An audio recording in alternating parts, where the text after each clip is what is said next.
Hello अस्सलाम वालेकुम। Welcome back to my channel SV Dheerwani. ये वीडियो मैं काफ़ी टाइम के बाद अपलोड कर रही हूँ। बीच में मैं वीडियो अपलोड नहीं कर पाई।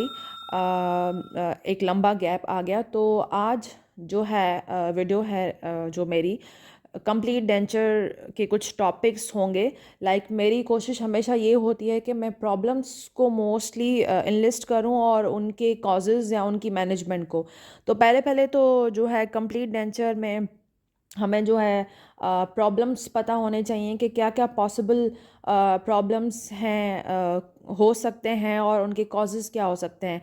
मैं कुछ प्रॉब्लम्स को यहाँ लिस्ट कर रही हूँ और जो रह गए हम वो अगली वीडियो में जो है डिस्कस कर लेंगे। पहला पहला प्रॉब्लम जो अभी मेरे माइंड में आ रहा है वो ये है कि causes of problems in mastication and complete denture patient. मतलब आपने पेशेंट को एक डेंचर दे दिया है और उसको प्रॉब्लम हो रही है मेस्टिकेशन में, तो उसके कॉजेज़ क्या हैं। और पैटर्न मेरा वही सेम है कि मेरी स्क्रीन पे आप लोगों को शो हो रहा होगा क्वेश्चन भी, उसका आंसर भी साथ साथ।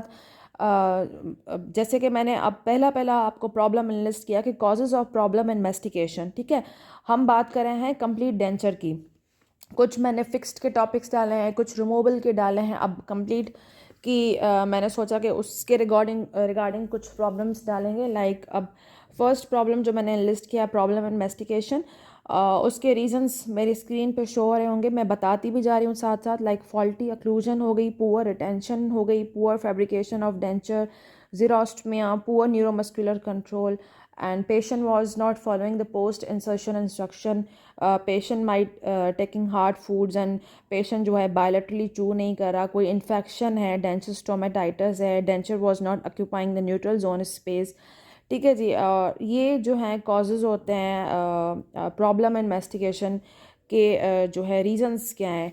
उसके बाद जो मेरे माइंड में अगला क्वेश्चन आ रहा है वो आ रहा है कि जो प्रॉब्लम आ रही है कि क्लिकिंग जो होती है पेशेंट्स में, इनमें क्यों होती है, उसके रीजंस क्या हैं।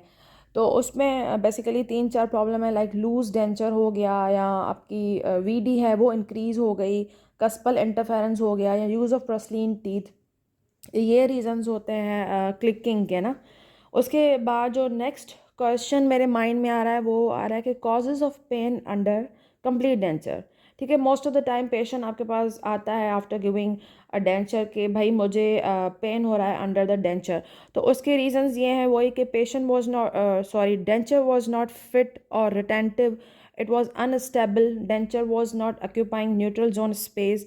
आपका कोई इंसिसिव नर्व पे प्रेशर आ रहा है, मेंटल नर्व पे कोई प्रेशर आ रहा है, मतलब इनएडिक्योर रिलीफ है, वीडी जो है आपकी इंक्रीज है, अक्लूजल एरर हैं, या आपके जो बॉर्डर्स हैं वो स्मूथ नहीं है, शार्प हैं, कोई फिटिंग सरफेस में इरेगुलरिटीज़ है, वॉइड्स हैं, शार्पनेस है वो प्रॉपरली नहीं है, पॉलिश सरफेस आपकी प्रॉपर तरीके से आपने पॉलिश नहीं की है, और वाइट भी पेशेंट एजड हो और उसकी म्यूकोजल एट्रॉफी हो गई हो। तो मल्टीपल रीजंस हैं। अब जैसे कि मैं आपको सिर्फ प्रॉब्लम लिस्ट कर रही हूँ, आप अपने हिसाब से पेशेंट रिलेटेड, डेंचर रिलेटेड इस तरीके से डिवाइड कर सकते हैं।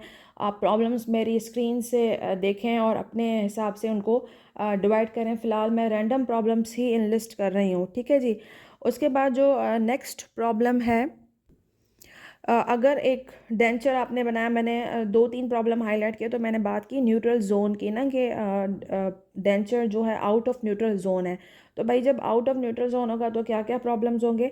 पेशेंट अगर आपने ज़्यादा बक्कली प्लेस किए हैं, टीथ अरेंजमेंट टू फार बक्कली है, तो इट में कॉज चीक बाइटिंग। और अगर आपने लिंगुअली प्लेस किए हैं तो टंग बाइटिंग होगी, पेशेंट डिस्कम्फर्ट होगा, जो है पेशेंट जो है अनएबल टू ईट और मेस्टिकेट प्रॉपरली, स्पीच प्रॉब्लम्स होंगे, अंडरलाइनिंग जो म्यूकोजा है उसको हार्म होगा, और आपका जो है डेंचर रिटेंटिव नहीं होगा, स्टेबल नहीं होगा, ठीक है, लूज डेंचर होगा, और भी बहुत सारे एस्थेटिक कॉम्प्रोमाइज़ होगी।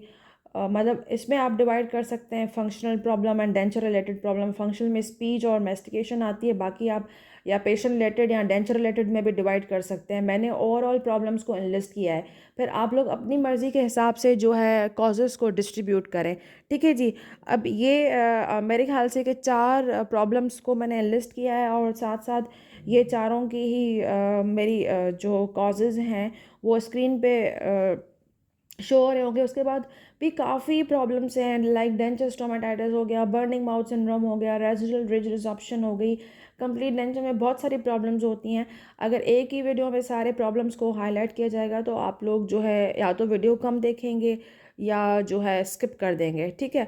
तो प्रॉब्लम लिस्ट मैं बता देती हूँ इसी वीडियो में, आप लोगों को साथ साथ अब प्रॉब्लम्स नज़र आती जाएंगी, लेकिन मैंने शायद सिर्फ 3-4 प्रॉब्लम के यहाँ पे कॉजेज़ बताए हैं और मैनेजमेंट भी नहीं बताई है। तो अगली वीडियो में कोशिश यही होगी कि जो प्रॉब्लम्स मैंने बताई हैं उनकी मैनेजमेंट बताऊं और यहाँ जो प्रॉब्लम्स अभी रह गई हैं उनके कॉजेज़ बताऊं। तो ऐसे अब कोशिश यही होगी कि जल्दी जल्दी वीडियो अपलोड की जाए और आई होप कि थोड़ी बहुत हेल्पफुल होगी आप लोगों के लिए वीडियो। और तब तक आप मेरी वीडियोस देखें, मेरे चैनल को लाइक करें, सब्सक्राइब करें और मुझे कमेंट करके बताएं कि कौन सा टॉपिक है, अभी कौन सी प्रॉब्लम जो है डिस्कस करनी चाहिए। पहले भी मुझे शायद मैक्सिलरी ट्यूबरोसिटी की आई थी कंप्लीट डेंचर के रिगार्डिंग, वो शायद मेरी वीडियो अवेलेबल है। बाकी जो है प्रॉब्लम इन लिस्ट मैं करूँगी, मेरी स्क्रीन पे साथ साथ आप लोगों को शो हो रहे होंगे, तो फिर हम फर्दर उन पे भी डिस्कशंस करेंगे। तब तक मुझे दुआओं में याद रखें। अल्लाह हाफ़िज़।